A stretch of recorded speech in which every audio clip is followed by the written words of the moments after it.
Over spring break, 22 of my friends and I traveled to North Carolina and hiked and found waterfalls in the Blue Ridge Mountains.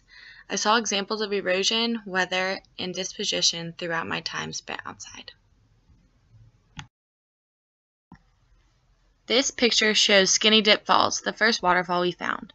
While walking through this waterfall, I noticed how the water had almost cut out a specific path through the rocks as it has flowed over them for a long time. The more and more the water has flowed over the same spot on the rocks, the more it has broken off small pieces, therefore creating a path for the water to continue to flow. I recognized this process from our lab activity where we poured water down sand and watched it carve out its own path that the rest of the water then continued to follow, making it a more and more distinct cutout. I have also seen how water cut through the large rocks like the Grand Canyon and carved out rivers.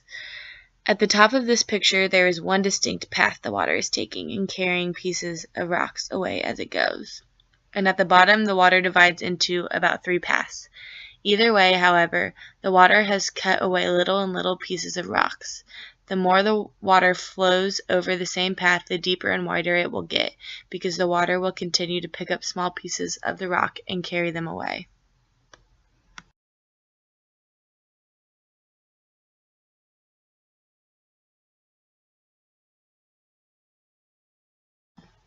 This carrying away of tiny pieces of the rocks leads into the next picture. If the flowing water cuts away tiny pieces of rock, it must take them somewhere. I found where the tiny pieces ended up along the side of the waterfalls. This picture is of me with the tiny pieces of sand that form from the constant breaking apart of rocks, as well as some rocks who have not fully been broken down to sand yet. These smaller rocks, however, have been rounded and smoothed out as they have been carried through the waterfall, and the water has taken tiny pieces off of them. Because of this picture, I am able to see that this breaking apart of rocks is a slow process because I can see many different rocks in many different stages of the process. Some rocks are huge and haven't been broken apart much at all. Some are medium-sized, some are small, and some tiny particles of the sand.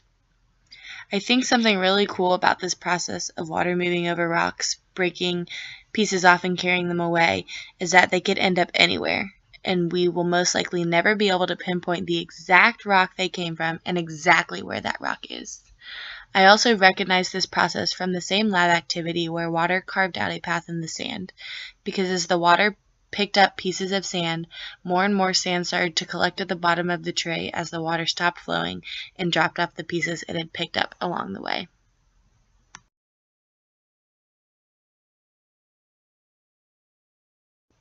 The last picture shows how not only water but also humans can dig away at the Earth's surface.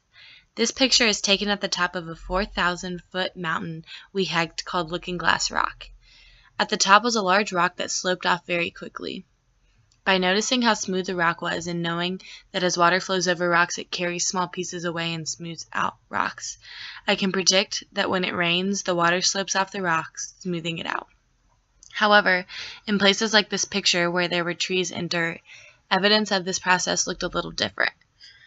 When water moves over areas of dirt, it carries some of it away over time, revealing deeper levels of the earth.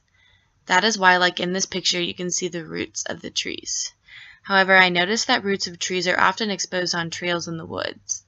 This made me think that not only does water carry away the dirt, but so do humans as they walk over them. Our shoes pick up small pieces of dirt and carry them away, slowly exposing deeper earth and deeper roots of trees. With the combined work of humans, water, wind, and even animals, the Earth's surface is constantly changing and moving around.